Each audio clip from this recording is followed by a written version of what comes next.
Je reviens à l'histoire. Je disais donc, le gars, après Salat al-Jumu'ah, avec son fils qui avait à peu près 11 ans, il allait distribuer des fascicules. Tariq ila al-Jannah, le chemin vers le paradis. Tous les vendredis, on rencontrait des gens dans la rue, on allait toquer aux portes, on faisait du porte-à-porte. Et on donnait ce petit fascicule. Puis un jour, un Jumu'ah, faisait froid, très froid, et puis il pleuvait beaucoup. Et donc le père, qui était l'imam, a décidé de ne pas y aller. Le petit, il vient, il le supplie. Papa, on y va, ya Allah. Non, non, non. Aujourd'hui, on n'y va pas, il pleut trop, mais c'est pas grave. Laisse-moi, laisse-moi faire les choses, et toi, tu restes là, c'est pas grave, mais laisse-moi y aller. Vas-y. Il a pris un paquet de fascicules, il est allé les distribuer. Il lui restait un fascicule. Écoutez bien, les frères, subhanallah. Il lui restait un fascicule. J'ai traversé la route, le gamin il dit, il a traversé la route, il est allé sonner dans une maison. Il sonne une fois, personne ne répond. Deux fois, personne ne répond. Il toque à la porte, personne ne répond. Et subhanallah, Allah a fait qu'il insiste, le petit. Il n'est pas parti après la deuxième ou la troisième sonnerie. Il a insisté, le petit. Au bout de la quatrième, la cinquième, la sixième, il y a une vieille dame qui vient et lui ouvre la porte. Salam alaykum, alaykum salam. Il la regarde avec son regard angélique. Il dit, Madame, Allah vous aime. Allah, il vous aime. Il m'a envoyé à vous et il vous donne, regardez, je vous ai ramené ça, un petit fascicule, le chemin vers le paradis. Elle le remercie. Shukran ya ibni, shukran ya waladi. Elle le remercie, elle ferme la porte et elle prend le fascicule.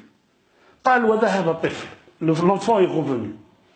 La semaine d'après, écoutez bien les frères, l'imam, il fait une conférence le soir même de l'Jumu'ah. Quand il a fini sa conférence, il demande est-ce qu'il y a quelqu'un qui a des questions. Il y a une dame qui lève la main à l'arrière de la mosquée. Mais il n'y avait pas de séparation comme chez nous. Nous, on pratique tellement la sunna qu'on sépare les femmes des hommes. Ar-Rasul sallallahu alayhi wa sallam, il ne l'a pas fait. Mais nous, on les sépare, ma'alish, c'est pas grave. Il y a une femme au fin fond de la mosquée qui lève la main et qui dit personne ne me connaît d'entre vous. Personne ne me connaît d'entre vous, je suis nouvelle. Ça fait une semaine que je suis musulmane. Je suis une vieille dame. Mon mari est mort il y a quelques mois. Et il est mort, il m'a laissé seul. Je n'ai pas d'enfant, je suis resté seul. Personne ne pense à moi. Un jour de vendredi dernier, j'ai pris une chaise, j'ai pris une corde et j'allais me suicider. J'allais me suicider. Et je suis monté sur la chaise et j'ai mis la corde et j'entends la sonnerie. Et je me suis dit, qui va venir maintenant me chercher? J'ai dit, il va partir. Ayyan Khan, qui que ce soit, il va partir. J'ai attendu qu'il parte, il n'est pas parti. J'ai attendu qu'il parte, il n'est pas parti. Je me suis ravisé, je suis descendu pour ouvrir la porte. Et je trouve le gamin, subhanallah, qui me donne un fascicule, At-Tariq ila al-Jannah, et qui me dit, Allah vous aime. Allah vous aime. Regardez les frères, subhanallah, un enfant, un ange, avec des yeux d'ange, avec des yeux écarquillés comme ça, avec un gamin avec un sourire extraordinaire. Depuis que j'ai lu le fascicule, Allah subhanahu wa ta'ala il m'aime. J'ai découvert l'islam et je suis très apaisé.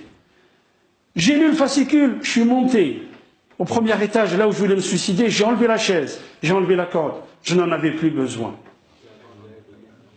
فأما من اتقى فأما من عطى واتقى وصدق بالحسنى فسنيسره لليسرى اللهم يسرنا لليسرى يا رب العالمين أقول قولي هذا واستغفر الله لي ولكم استغفروه يغفر لكم إنه هو الغفور الرحيم